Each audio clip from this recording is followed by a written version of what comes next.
वीरभद्र मंदिर पहुंच गए हैं। यहां पर पूजा पाठ का कार्यक्रम शुरू हो चुका है। राम मंदिर प्राण प्रतिष्ठा से 6 दिन पहले यहां पहुंचे हैं पीएम मोदी। रामायण में इस स्थान का वर्णन मिलता है। पीएम 11 दिन का विशेष अनुष्ठान कर रहे हैं और इसी कड़ी में आज पीएम वीरभद्र मंदिर में पूजा अर्चना करने के लिए पहुंचे हैं। ऐसा कहा जाता है कि लेपाक्षी वो जगह है जहां पर माता सीता का अपहरण कर रावण ने जटायु को घायल किया था। रावण के द्वारा गंभीर रूप से घायल होने के बाद जटायु लेपाक्षी में गिर गया था। मृत्यु के वक्त जटायु ने भगवान राम को बताया कि माता सीता का रावण दक्षिण की ओर उनको लेकर गया है। फिर भगवान राम ने उन्हें मोक्ष प्रदान किया। ये 3 तस्वीरें आपके सामने प्रधानमंत्री नरेंद्र मोदी की। तो पीएम मोदी इस समय आंध्र प्रदेश में मौजूद है। वीरभद्र मंदिर की सीधी तस्वीरें आपके सामने। पूजा पाठ इस समय पूजा पाठ में लीन, मंत्रोच्चारण के बीच में पीएम मोदी का पूजा पाठ करने की ये तस्वीरें सामने आ रही हैं। और ये वही स्थान है रामायण में जिसका वर्णन किया गया है। ये 3 तस्वीरें आज प्रधानमंत्री नरेंद्र मोदी का यहां पर पहुंचने का कार्यक्रम था और बिल्कुल तय समय से कार्यक्रम शुरू हो चुका है। 6 दिन पहले प्राण प्रतिष्ठा भगवान श्री राम मंदिर में विराजेंगे। 6 दिन के बाद उससे ठीक 6 दिन पहले आप कहिए कि पीएम मोदी जो हैं वो पहुंचे हुए हैं आंध्र प्रदेश। वीरभद्र मंदिर में पीएम मोदी इस समय पूजा अर्चना कर रहे हैं। रामायण में इस स्थान का वर्णन है, जैसा कि आपको जानकारी दे ही रहे हैं। पीएम मोदी 11 दिन के विशेष अनुष्ठान पर हैं। उससे पहले आज 6 दिन पहले पीएम मोदी का आंध्र प्रदेश का दौरा, वीरभद्र मंदिर में इस समय मौजूद हैं।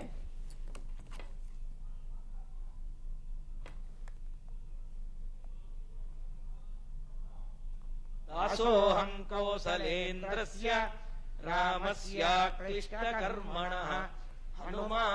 तो भगवान श्री राम की प्राण प्रतिष्ठा से पहले, इससे पहले कि वो राम मंदिर में विराजे, उससे पहले पीएम मोदी खुद 11 दिन के अनुष्ठान पर है। बेहद कठोर ये अनुष्ठान जिसका उन्होंने संकल्प लिया है, निर्णय लिया है और अब उसका 6वां दिन आप कहेंगे, क्योंकि 6 दिन के बाद अयोध्या में बड़ा विशेष कार्यक्रम है प्राण प्रतिष्ठा का। उससे पहले आंध्र प्रदेश पहुंचे हुए हैं। सीधी तस्वीरें वीरभद्र मंदिर से आती हुई हैं। पीएम मोदी की प्राण प्रतिष्ठा से पहले रामायण में जिस स्थान का वर्णन किया गया है वहां पहुंचकर पूजा पाठ में लीन इस समय पीएम मोदी की तस्वीरें आ रही हैं। ये लेपाक्षी जिले के वीरभद्र मंदिर की तस्वीरें हैं। लेपाक्षी जिला है जहां पर ये वीरभद्र मंदिर है। दूर दराज से लोग यहां पर आते हैं पूजा पाठ करने के लिए। बेहद मान्यता इस मंदिर की और कई कहानियां इस मंदिर से जुड़ी हुई प्रचलित है, जिसमें से एक ये भी बात सामने आती है कि माता सीता का जब अपहरण करके रावण लेकर जा रहा था तो जटायु ने माता सीता को बचाने की, रावण से छुड़ाने की कोशिश की थी और उसी कड़ी में, उसी माता सीता के संरक्षण में रावण के द्वारा गंभीर रूप से घायल हो गए थे जटायु।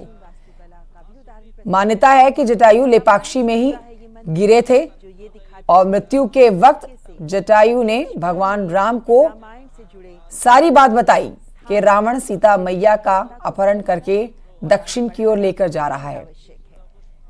भगवान राम ने वहीं उनको मोक्ष प्रदान किया और उसी मान्यता को समझते हुए प्रधानमंत्री नरेंद्र मोदी भी आप पहुंचे हैं आज लेपाक्षी जिले में, जहां पर वीरभद्र मंदिर में पीएम मोदी की तरफ से पूजा अर्चना की जा रही है। इससे पहले हम जानते हैं कि कैसे नासिक में प्रधानमंत्री तो 16 और 17 जनवरी का प्रधानमंत्री नरेंद्र मोदी का आंध्र प्रदेश का और केरल का ये 2 दिवसीय दौरा है।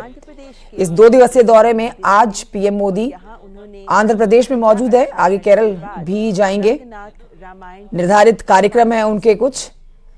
देश की सुख समृद्धि, शांति समृद्धि। मंगलवार का उनका लेपाक्षी जिले में पहुंच के पूजा पाठ का कार्यक्रम, जहां से आप सीधी तस्वीरें भी देख रहे हैं पीएम मोदी की।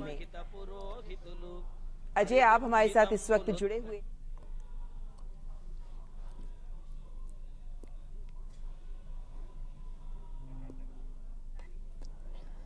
तो इसके आगे भी कई कार्यक्रम है पीएम मोदी के जहां वो पहुंचेंगे, लेकिन फिलहाल ये बेहद तस्वीरें मनमोहक आप कहेंगे और पीएम मोदी के संकल्प से जुड़ी हुई आप कहेंगे। जो उनका अनुष्ठान है, बेहद कठोर अनुष्ठान, उसे पूरा करते हुए हर उस जगह पर पहुंच रहे हैं जो रामायण के समय से जुड़ी हुई है।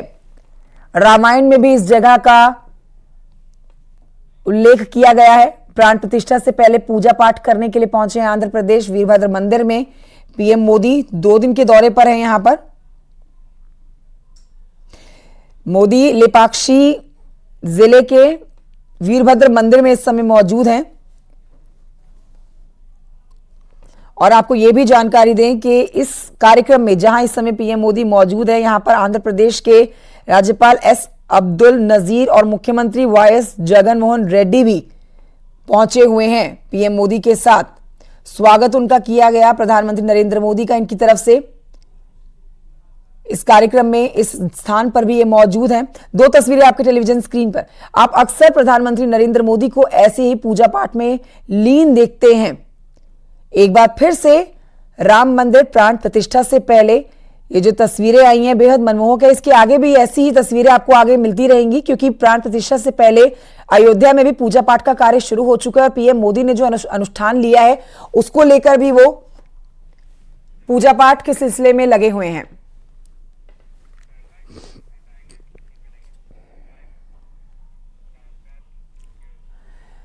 और आइए बढ़ते आगे, आपको बताते हैं असदुद्दीन ओवैसी ने एक बार फिर से हिंदुत्व को लेकर तीखी बयानबाजी की है। उन्होंने आम आदमी पार्टी की तरफ से कराए जा रहे सुंदरकांड पाठ और कांग्रेस के नेताओं के अयोध्या दर्शन को लेकर तीखी प्रतिक्रिया दी है। ओवैसी ने कहा है कि हिंदुत्व की राजनीति के लिए तमाम पार्टियों में कंपटीशन चल रहा है। मुसलमानों को यह समझ आना चाहिए कि ये क्या तमाशा चल रहा है। तो मतलब आप ये समझ सकते हैं, एक बार फिर से उनकी तरफ से बहुत डबल मीनिंग स्टेटमेंट दिया गया है। मुसलमान जो पीएम मोदी के साथ हैं उनकी तरफ वो सीधा इशारा कर रहे हैं, उनको समझना चाहिए कि क्या तमाशा चल रहा है।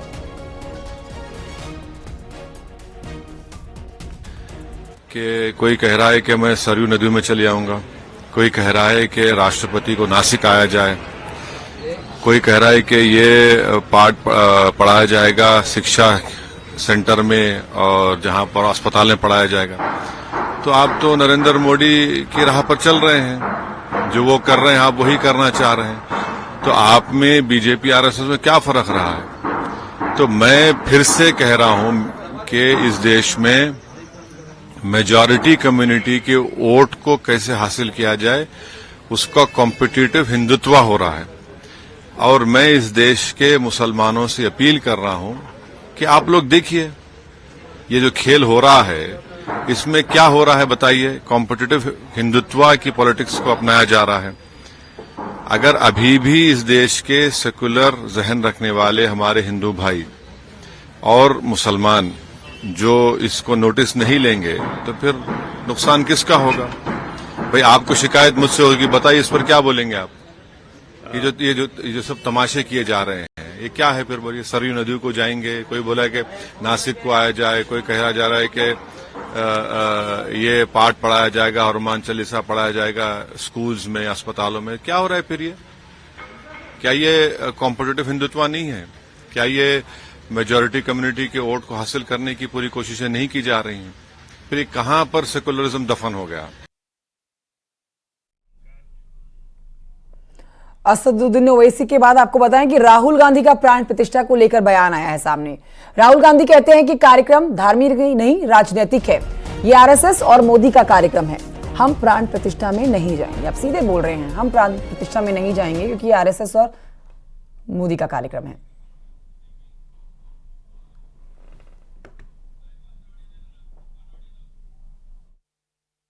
तो ये राम मंदिर 22 तारीख का फंक्शन जो है ये राजनीतिक फंक्शन बन गया है।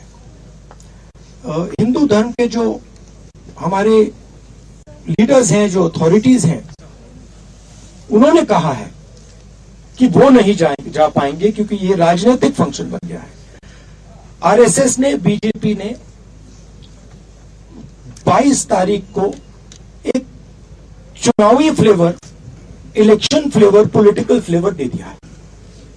इसीलिए कांग्रेस प्रेसिडेंट ने इनकार किया वहां जाने का। जहां तक धर्म की बात है, हम सब धर्मों के साथ तो हम सब धर्मों के साथ है, लेकिन ये प्राण प्रतिष्ठा का कार्यक्रम आरएसएस और बीजेपी करा रही है, ये राहुल गांधी कह रहे हैं। राम मंदिर के मुद्दे पर विपक्ष पूरी तरह से कंफ्यूज भी नजर आ रहा है। कांग्रेस के बड़े बड़े नेता अयोध्या से दूरी बना चुके हैं, लेकिन उसी पार्टी के कुछ नेता दर्शन करने के लिए अयोध्या पहुंच गए। राम के दरबार में पार्टी का झंडा ले जाना उनको महंगा पड़ गया। राम भक्तों ने कांग्रेसी नेताओं का विरोध किया और गो बैक के नारे भी लगाए। यानी जो कांग्रेस राम मंदिर का विरोध कर रही थी, उनका विरोध राम भक्त करने लगे हैं।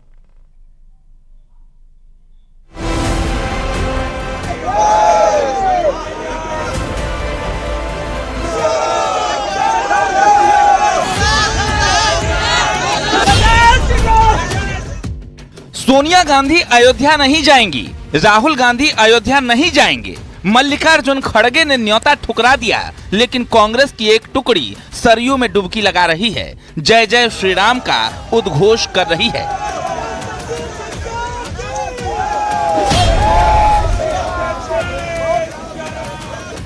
बाईस जनवरी से पहले कांग्रेस की सियासी यात्रा जब अयोध्या पहुंची तो अयोध्या वासी भी उन्हें निहारने लगे, हैरानी से देखने लगे और विरोध करने लगे।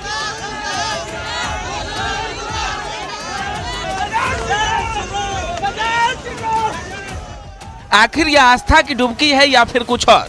क्योंकि जिन्होंने राम के अस्तित्व पर सवाल खड़े किए, जिनकी पार्टी के नेताओं ने राम मंदिर निर्माण का विरोध किया, जिस पार्टी के अध्यक्ष तक न्योता ठुकरा चुके हैं, आखिर वो राम का नाम लेने अयोध्या क्यों पहुंच गए? और यही सवाल बीजेपी पूछ रही है। देश देख रहा है, एक तरफ भगवान श्री राम को काल्पनिक बताते थे, दूसरी तरफ 500 साल बाद रामलला जन्म स्थान पर विराजमान होने जा रहे हैं, प्राण प्रतिष्ठा समारोह का निमंत्रण दिया जाता है, उसे ठुकराते हैं। तीसरी तरफ अपने कुछ नेताओं को दर्शन के लिए भेज देते हैं। तो दुविधा में दोनों गए, माया मिली न राम।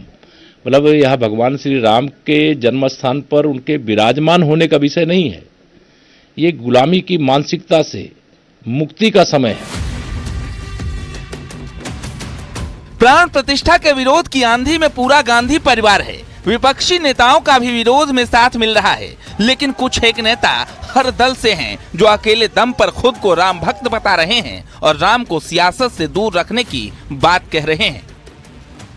सरजू जी का आज मकर संक्रांति पे सरजू जी का स्नान, उसके बाद हनुमानगढ़ी का दर्शन, फिर रामलला का दर्शन और निश्चित तौर से जय जय सिया राम होगा। आज जय सिया राम भगवान का दर्शन करके और आशीर्वाद हम लोग लेंगे। कोई राजनीतिक इस पर हम लोग बयान नहीं करेंगे, आज केवल जय जय सिया राम भगवान का दर्शन करने आए।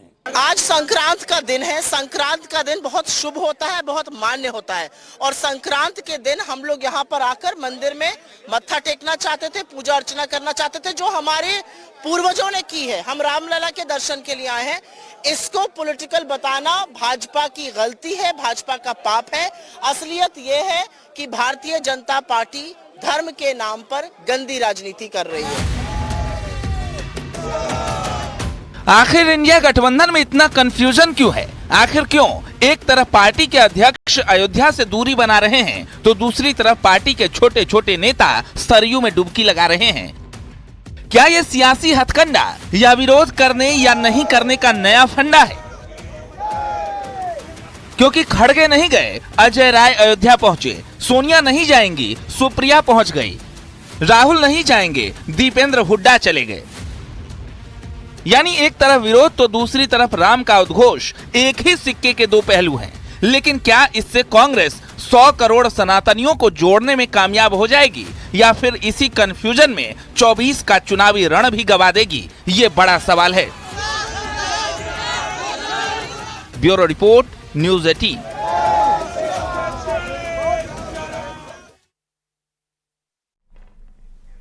बीजेपी का देश भर में मंदिरों, मठों और दूसरी जगहों का सफाई अभियान जारी है।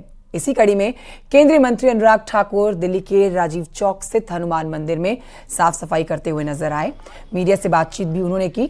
अनुराग ठाकुर ने कहा,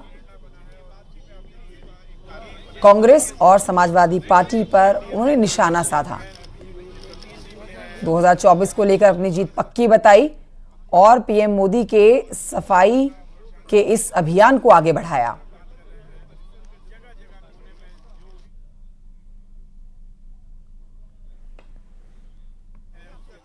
पहले कहते थे निमंत्रण नहीं मिला, जब निमंत्रण मिला तब आना नहीं है। तो मैं यही कहूँगा, ये तो बहाने हैं जनता को बहकाने के, भटकाने के।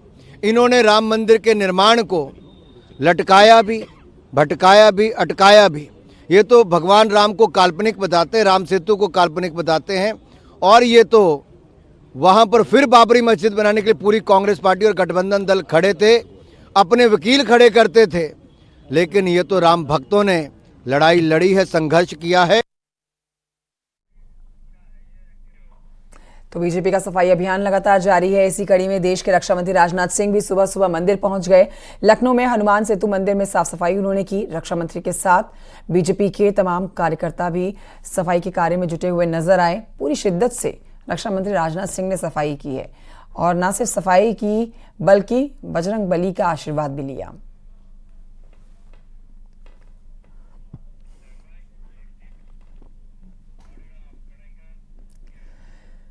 मोदी सरकार की केंद्र की सत्ता में तीसरी बार वापसी के लिए बीजेपी का दीवार लेखन अभियान भी जारी है। अभियान में सीएम योगी ने भी आज हिस्सा लिया। गोरखपुर में सीएम योगी ने पार्टी के पेंटिंग अभियान के तहत दीवार पर कमल की पेंटिंग बनाई। सीएम योगी ने कहा कि बीजेपी इस बार 400 पार के लक्ष्य के साथ चुनाव में उतरेगी।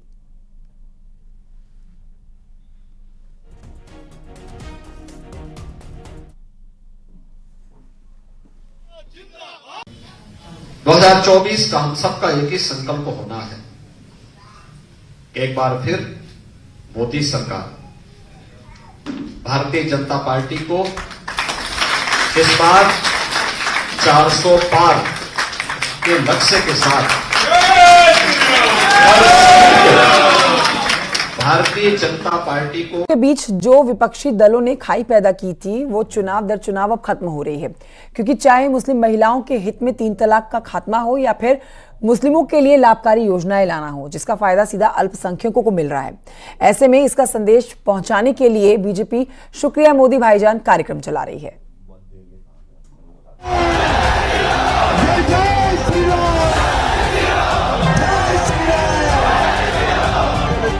भारत माता की, भारत माता की। उत्तर प्रदेश में तो डबल इंजन की भाजपा की सरकार है, तो राम राज्य आ गया, राम राज्य आ गया। बहनों, चुनावी रंग में पूरा देश रंग चुका है। जगह जगह दीवारों पर कमल के फूल खिल रहे हैं और नारा अब की बार 400 पार का दिया जा रहा है। चाहे जेपी नड्डा हो या फिर भूपेंद्र चौधरी, उस अभियान का हिस्सा बन चुके हैं, जिसके जरिए शहर से गांव तक और धूप से छांव तक सुनहरे अक्षरों में फिर एक बार मोदी सरकार लिखा जा रहा है।